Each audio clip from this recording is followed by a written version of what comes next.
The major media are selectively reporting the FBI and DOJ's briefing of key lawmakers last week about that informant in the Trump presidential campaign. Well, it's typical of today's screaming headlines. ABC's website blared, "Gowdy disputes Trump spy claim, says FBI acted properly." But that ignores a number of key points Oversight Chair Trey Gowdy made on Fox last night. The first was that the DOJ made clear that the president was not and is not a target of the Russia investigation, despite the Democrats' constant disinformation on that point. Gowdy also could not explain why the FBI did not simply do that defensive briefing of the Trump campaign instead of relying on an informant inside his campaign. On The Angle last night, former federal prosecutor Andy McCarthy laid out his theory. There's no question that they spied on the campaign. If you were looking at a corporation and you thought that the corporation was being corrupted by three people, you would go to the CEO and say, I think we have a problem here. We need your cooperation. What they did instead was send covert operatives to pry information out. Now, this is why a number of conservatives are unhappy that Gowdy kind of muddied the waters or would downplay Trump's spy claims. One of them is Dan Bongino of NRI TV. And also joining us is Daniel Goldman, former assistant U.S. attorney for the Southern District of New York. Great to see both of you. Dan Bongino, first, let's go to you on this. We invited Gowdy on the show. We want him to come on. I think he's a really smart guy. A little confusing, kind of the way he approached this issue, although a little bit misrepresented, I think, in the press. But where do you come down on what he said specifically about the Spygate question? No, I think Gowdy's appearance was disgraceful. I think you're being nice to him. I understand, Laura, but Gowdy's appearance is now being used as propaganda by the left. And what he said was so completely out of line and factually incorrect. Laura, let's just run through some basic facts here, okay? So according to Gowdy, the FBI ran it by the book, how the Americans would have wanted them to run the investigation. Really? So why didn't they notify Congress for 8 months, Laura? 8 months about the investigation when prior procedure was to notify Congress quarterly on sensitive investigations. Another question for you. If they ran it by the book, how is it that two suspicious, potentially felony leaks of information happened in both October and January to the New York Times and Washington Post? Is that an example, Mr. Gowdy, of a finely tuned investigation run like the Americans would have wanted, by the way, hidden from Congress? Seriously, give me a break. He did nothing but feed the leftist propaganda machine yesterday, and he should go back and clarify those outrageous, absurd remarks. Well, I think he's obsessing over the definition of spy within the intelligence community versus an informant in an ongoing investigation, which I think is beyond the point. Daniel Goldman, I want to play for you a soundbite from Jason Chaffetz earlier. Let's watch. Jeff Sessions as the Attorney General is there in name only. He's absolutely worthless. The sooner the president names a new Attorney General, the better. He should never have recused himself. He didn't need to in a counterintelligence operation.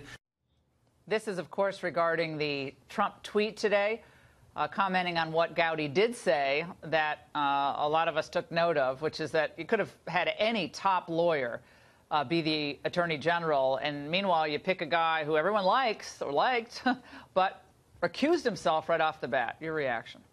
Well, I think that the president probably should do his homework a little bit more, because this was an obvious recusal under Department of Justice regulations. This was should not have been a surprise to him or his lawyers. And so the fact that he then announced that he was recusing himself because he was an integral player in the campaign and therefore could not oversee an investigation into the campaign should not have been a surprise.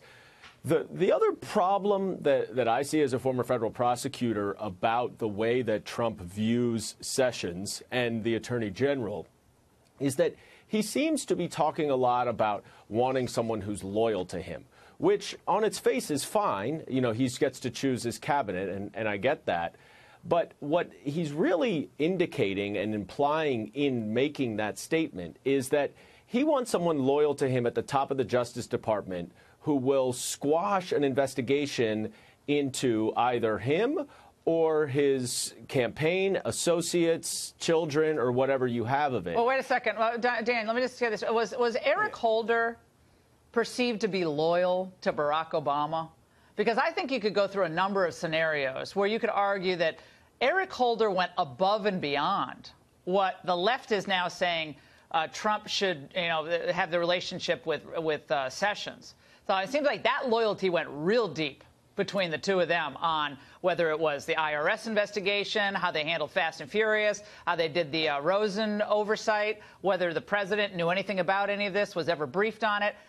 I mean, you couldn't get any information out of these people. So I think loyalty really mattered to Obama at the top of the Justice Department.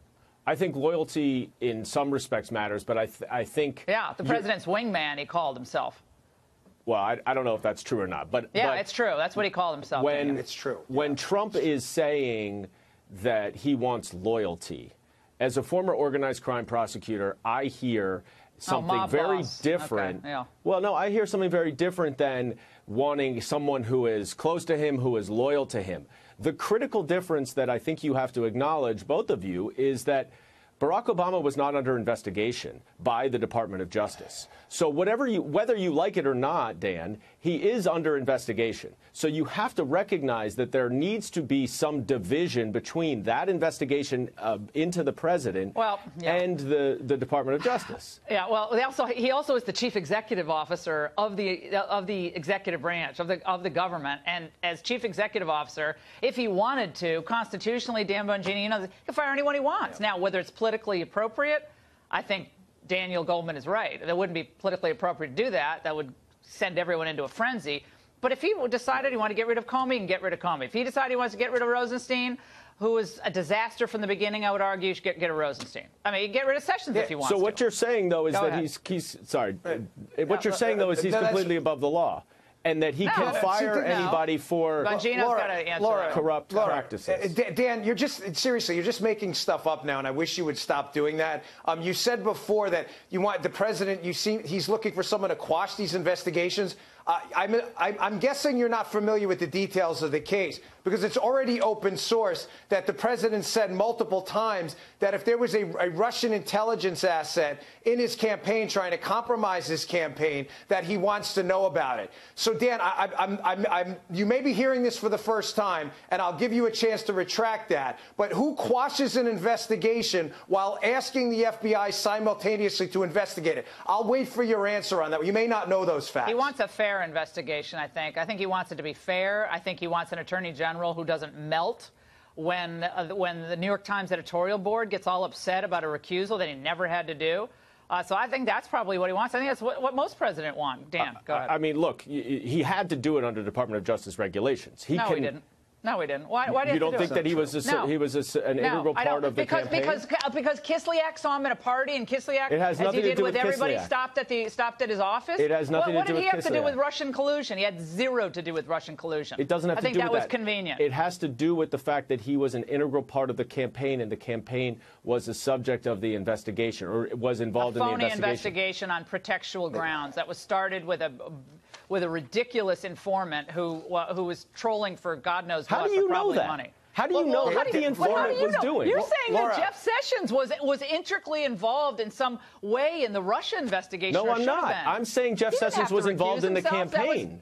That was a prudential decision that he made, and I would say it was not. I have the regs here. I don't think it was required at all. All right, read the regs. They're very clear. How many of the Obama people ever recused themselves? Rarely, if ever. Because Obama was never investigated. Well, I'm not here to defend Obama versus Trump. I'm just saying to you that if there is a confidential informant that has information about wrongdoing in the campaign, I do think this is important. All right, guys, we'll have you back. Fantastic segment.